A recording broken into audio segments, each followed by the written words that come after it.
and welcome to this online discussion between myself, Darryl Boyd, a Caffrey Beef and Sheep Advisor, and Alastair McNeilly, who is a member of the Better Farm Beef Challenge NI programme. The Better Farm Beef Challenge NI is set up between Caffrey, the Irish Farmers Journal, and ABP, with an overarching aim of developing a profitable roadmap to beef production from the suckler herd. Today we're going to be talking about making the most from grazed grass and how Alastair manages his paddock system.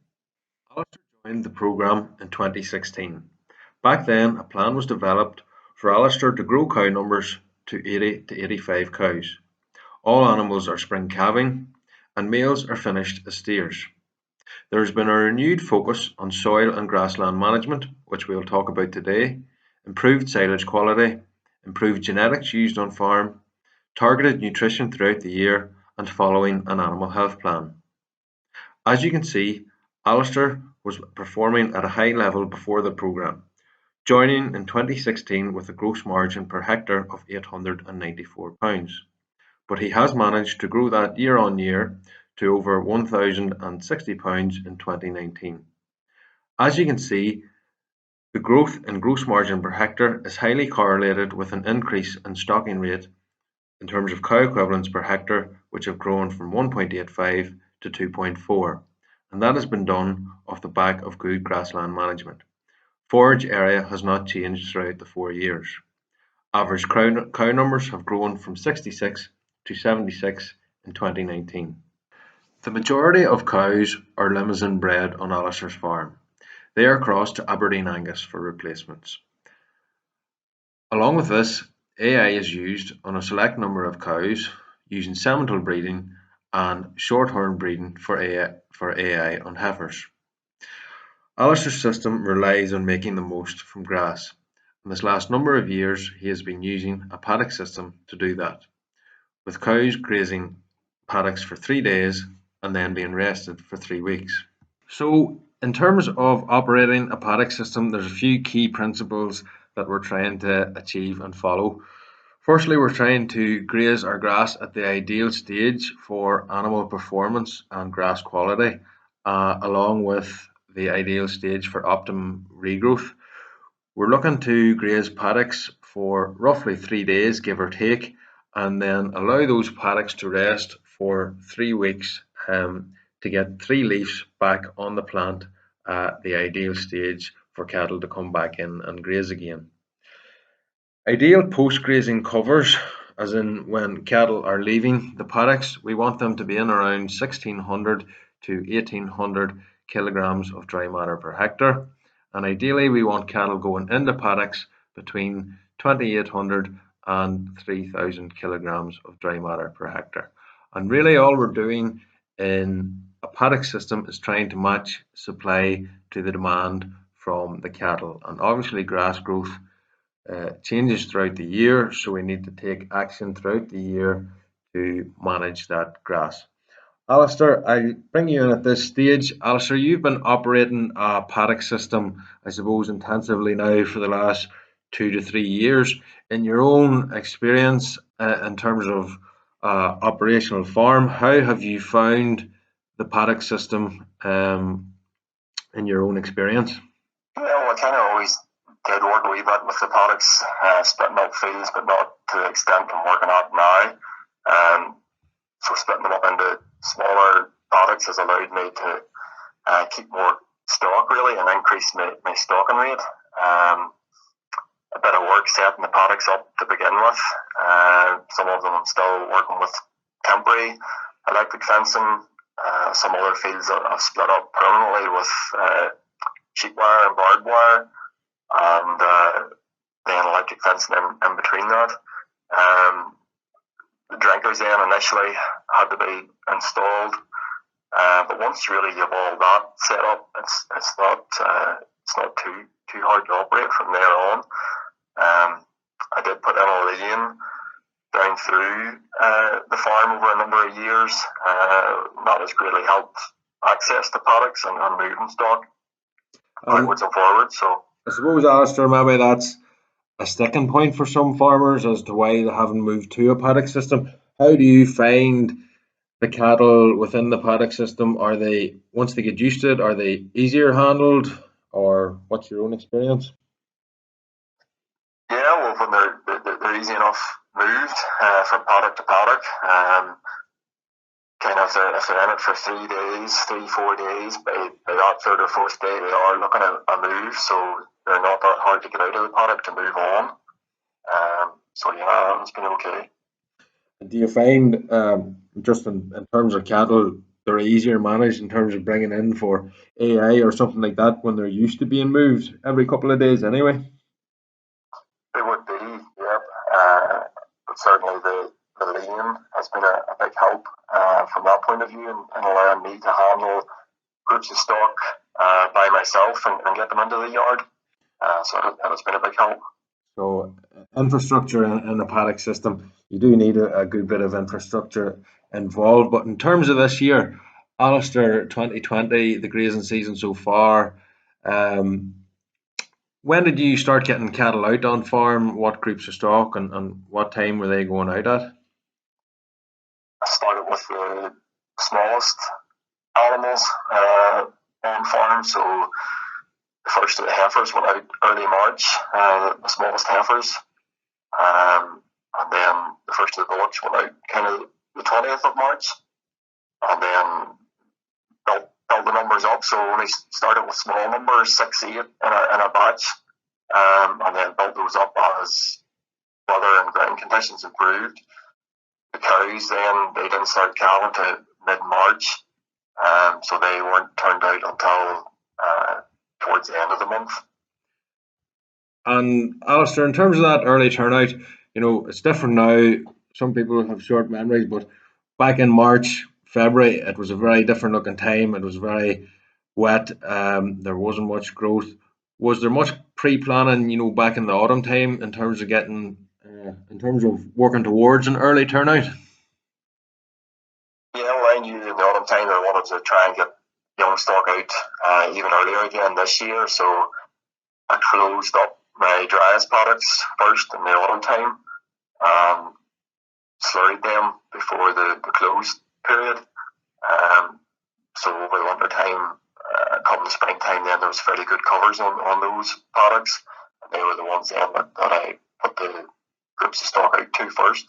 I suppose that extra bit of cover as well helped reduce a wee bit of poaching damage at that time of year. Alistair, we're just going to have a look at, I suppose, the operations of the paddock system on your farm this year.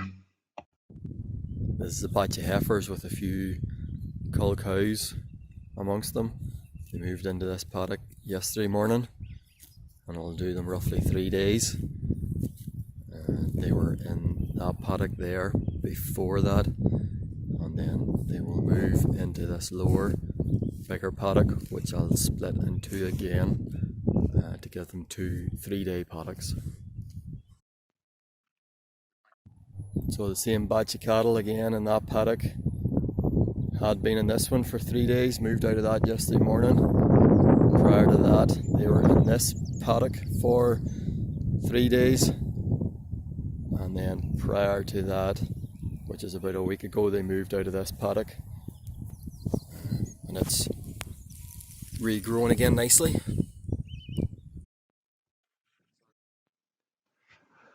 So far, Alistair, on farm, I suppose growth hasn't been where most farmers would like it to be up until recent weeks. On the screen in front of us is actual measurements that Alistair have taken on his own farm, and you can see grass growth starting back in the 6th of March in single figures has only really gotten up into where we'd like it in the last 2 weeks, and have actually growth is actually surpassing demand at this stage. Alistair, how have you found managing your paddock system with this spring's growth?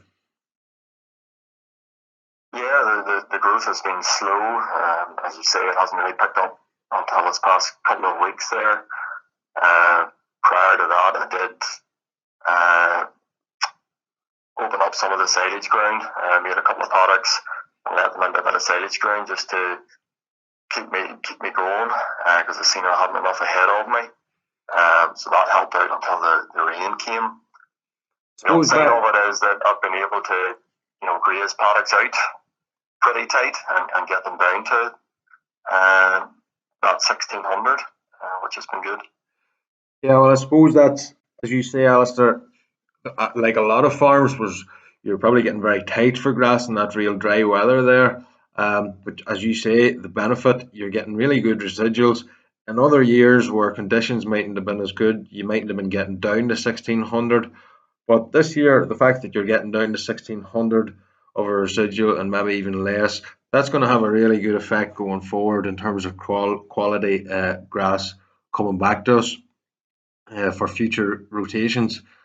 Alistair, in terms of growing grass, one thing we haven't touched base on yet is nutrients on the farm. What sort of status is your P and K on your grazing fields, and what are you going with in terms of fertilizer? Yep, the P&K status would be optimum and above on most of the ground. So that lets me away with just going with straight nitrogen. So I went with a bag of urea earlier on in the season, and now I would be just going in with a bag of can at the minute. So you've two applications, I suppose, on your grazing state or on your grazing ground done at this stage. Alistair, did the dry weather affect how you applied your fertilizer, or were you going in just after fields were grazed out, or what was the approach? Yeah, ideally you would like to be going in and sowing after every paddock has been grazed. What I would usually do is wait until a number of paddocks grazed that I can put a half-ton bag in the sower and go out and do them all at once. But again, this year with it being so dry, I maybe haven't been out as often as I would like to have been sowing. I've been keeping an eye on the weather and just trying to sow a wee bit before the rain would come and it would get washed in properly. And say, as we can see in the screen in front of us, Alistair, it's really in the space of a fortnight with that rain coming there 2 weeks ago. Your fortunes have really changed on farm, and going from probably a big deficit at that time to being above target cover now. Your current growth, from your last measurements there on the 9th of May, current growth over the last 7 days before that was 64.2, and your demand per hectare was 53.3, and your farm cover was 2246. That's giving you an overall grazing days ahead of 14. So you're in a slight surplus of grass at that stage, at that measurement. Would you say that, Alistair? I would, yep. That measurement then includes a bit of ground I took out for bales about a week or 10 days ago. So that made a difference to those figures. I suppose grazing days ahead, to explain, it's something that's used, a figure that's used. So if grass stopped growing today on your farm, that's how many days you can continue grazing stock with what grass is on the farm. Generally, we're in May now. In a usual year, your May is your peak grass growing month, and generally you want grazing days in around 10 to 12 there. 15, 14 maybe would seem a wee bit high. So you're sitting there at that measurement, looking at sort of maybe taking action to control grass on your farm. So those measurements that you take on a weekly basis, Alistair, we put those into a program and we get what's called our grass wedge. And really our blue line is the demand of the stock that we have on farm. And each column is every paddock on your farm and the amount of grass that's in it. So the likes of H1 over on the right hand side there, that is the paddock that cattle have most likely come out of last and have the lowest cover on, and H10, H8, H9 are the ones that have the highest cover on and cattle are likely to go into next. Um, As we said in the last slide there, Alastair, you're just in a position now, your fortunes have changed this last fortnight. You have good growth over 60 kilograms of dry matter per hectare per day on farm, and you're coming into maybe a wee bit of a surplus of grass on farm. Now, on some people's idea that's a great thing, but if we've too much grass on farm this time of year, it's really going to affect the rest of the year in terms of quality and not getting good cleanouts and poor regrowths. So, a surplus of grass this time of year we really have to manage, and there's different ways of managing that. We can go out and purchase additional stock if we want to. We can reduce fertilizer applications, or we can bale surplus. In terms of your own farm, Alistair, what do you do, and what have you done, I suppose, this week off the back of your grass measuring? Yeah, well, as I see a surplus developing, I'd be pretty keen to take those out as bales, and those paddocks there that you see have now been taken out as bales. So I find those very useful come the early autumn time when I bring in my bullocks to start and feed them a bit more for finishing earlier. Those bales come in very useful, see us opening the pit. They're higher quality bales that are good quality feed for those bullocks.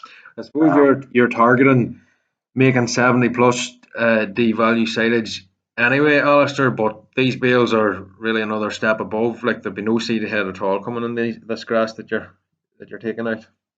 No, it's nice green leafy stuff. Yeah, so should make very good quality silage.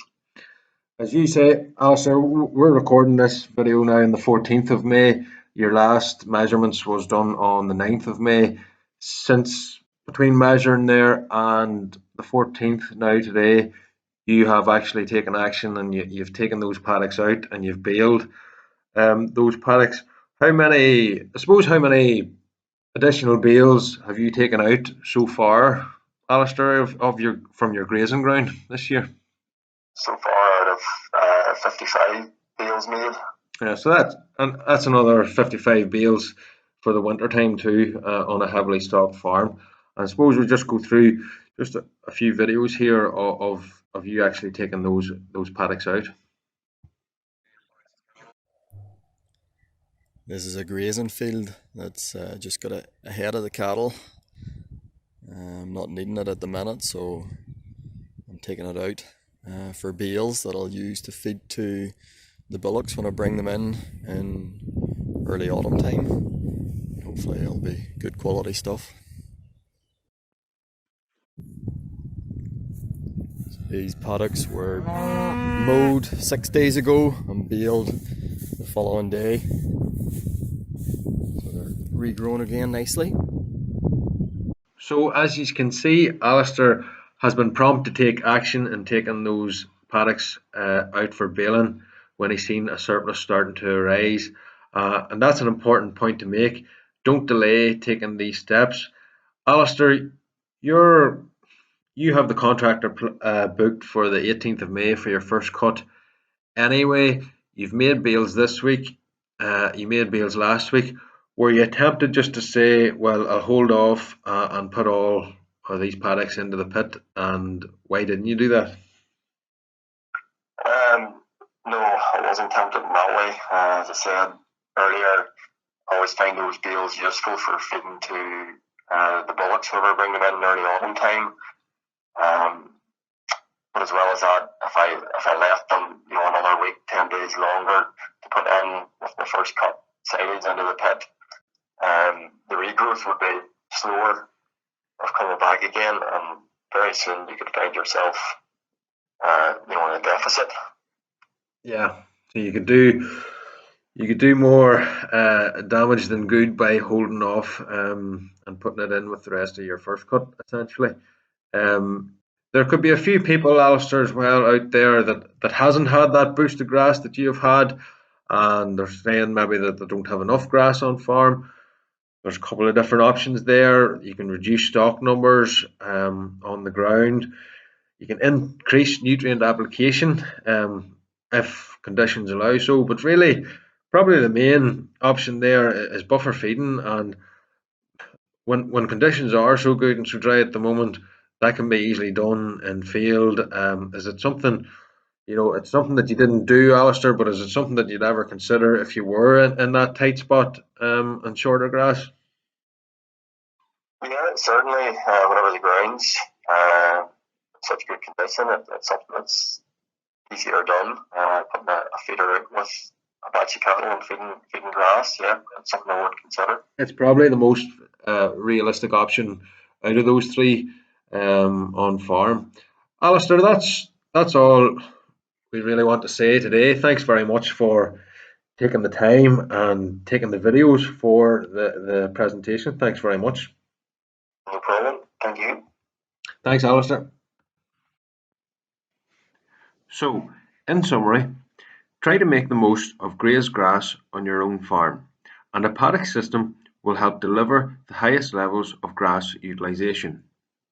In good weather, aim for low residual covers to ensure quality regrowth throughout the rest of the year. Measuring grass, as Alastair does, will help you identify when action is needed on your part.